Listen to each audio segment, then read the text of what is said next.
Assalamualaikum warahmatullahi wabarakatuh. Innal hamdalillah nahmaduhu wa nasta'inuhu wa nastaghfiruhu wa na'udzu billahi min syururi anfusina wa min sayyiati a'malina may yahdihillahu fahuwal muhtad wa may yudlil fala hadiyalah. Asyhadu an la ilaha illallah wahdahu la syarika lahu wa asyhadu anna Muhammadan abduhu wa rasuluh. Allahumma shalli ala sayyidina Muhammad wa ala alihi wa sahbihi ajmain amma ba'du. Puji syukur marilah kita panjatkan atas kehadirat Allah Subhanahu wa Ta'ala yang telah memberikan rahmat, nikmat, dan karunia-Nya sehingga kita dapat berkumpul secara virtual melalui aplikasi Zoom. Sholawat serta salam semoga tetap tercurahkan kepada junjungan kita Nabi besar Muhammad Shallallahu Alaihi Wasallam.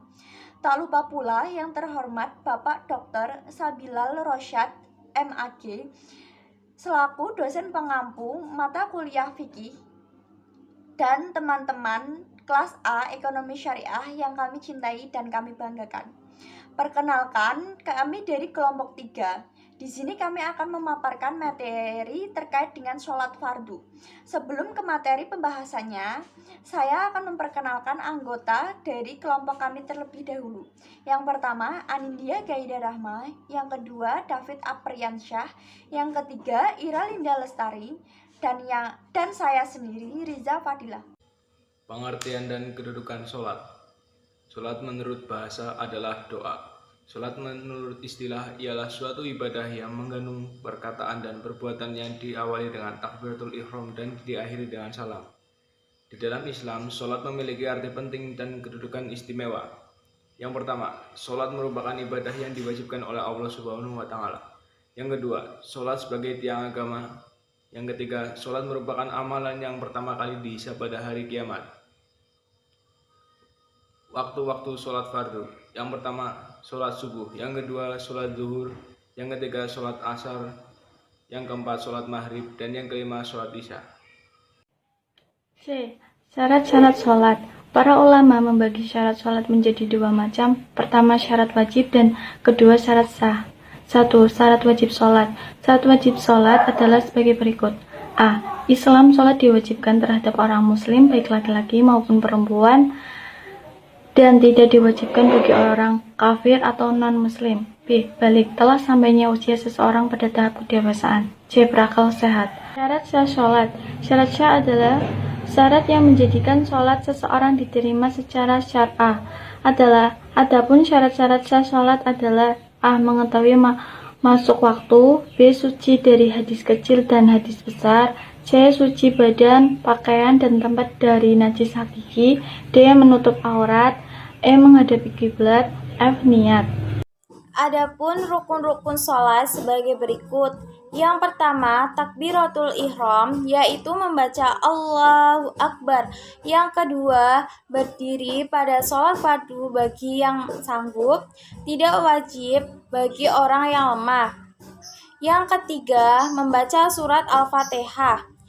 Yang keempat, ruku. Menurut bahasa, ruku adalah condong atau bungkuk, dan menurut syarah adalah membungkukkan punggung dan kepala secara bersamaan sehingga kedua tangan sampai ke lutut. Yang kelima, i'tidal. Yang keenam, sujud 2 kali pada setiap rakaat. Yang ketujuh, duduk di antara 2 sujud. Yang kedelapan, duduk tasyahud akhir. Yang kesembilan, membaca doa tasyahud akhir.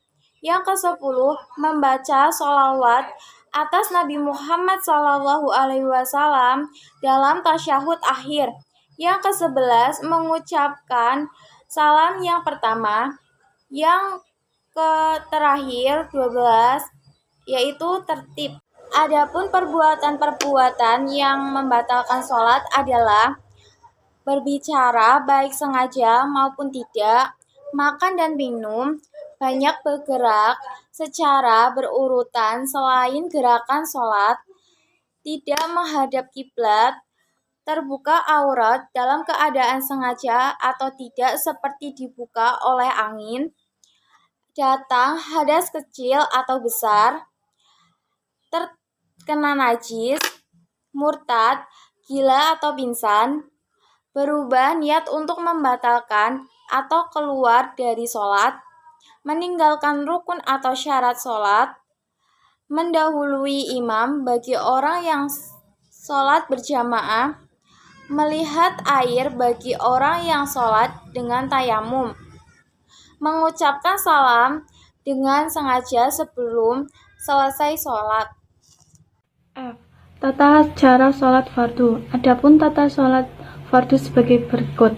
1. Berdiri bagi yang mampu. 2. Niat. Niat ialah sengaja melakukan sesuatu sesuai dengan kehendak hatinya disertai dengan melakukan perbuatan tersebut. Jadi niat merupakan pekerjaan hati dan tepatnya pun di hati. 3. Takbir ilham. Takbir ilham adalah takbir yang pertama di dalam sholat. Seseorang yang sudah mengucapkan takbir ilham di dalam sholat, orang tersebut haram melakukan sesuatu selain amalan-amalan yang ada di dalam sholat. 4. Membaca doa iftitah. Disunahkan membaca doa iftitah, yakni doa pembuka di dalam sholat. 5. Membaca surat Al-Fatihah. Membaca surat Al-Fatihah dalam sholat tersebut salah satu ruku. Apabila tidak membacanya maka sholatnya tidak sah. 6. Mengucap ta'amin, amin. Setelah selesai membaca surat Al-Fatihah, baik sholat berjamaah atau sendiri, disunahkan membaca ta'amin. Artinya, perkenalkanlah atau kabulkan sebagai doa. 7. Membaca surat atau ayat Al-Quran. Disunahkan membaca salah satu surat ayat yang ada di dalam Al-Quran pada rakaat pertama dan kedua sholat. 8. Ruku. Selanjutnya melaksanakan ruku dengan takminah, yaitu tenang, tentram, sebentar dengan cara membungkuk badan ke depan sehingga telapak tangan bisa diletakkan di lutut. 9. Ihtidal. Berdiri tegak setelah sempurna melakukan ruku dibarengi dengan menekuk kedua tangan sebagaimana mengangkatnya pada waktu takbir ilham. 10. Sujud yang pertama. Sujud ialah menurunkan tubuh setelah ihtidal dengan berturut-turut meletakkan kedua lutut, kedua telapak tangan kening di tempat sujud tanpa disertai mengangkat kedua tangan. 11. Duduk di antara dua sujud.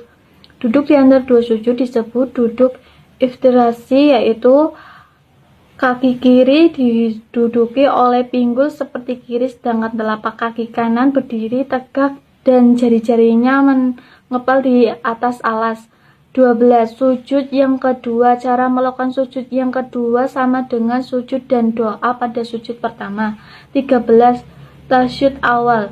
Duduk tasyahud awal hanya dilaksanakan untuk sholat-sholat 3 rakaat atau 4 rakaat. Adapun sholat yang 2 rakaat seperti sholat subuh tidak ada sujud awal dan tetapi langsung tasyahud akhir. 14. Tasyahud akhir. Tasyahud akhir biasanya disebut dengan duduk tawaruk. Posisi duduk tawaruk yakni kaki kiri berada di bawah betis kaki kanan dan pinggul duduk di alas dengan posisi telapak kaki kanan berdiri tegak dengan jari-jarinya menempel di alas sholat. 15.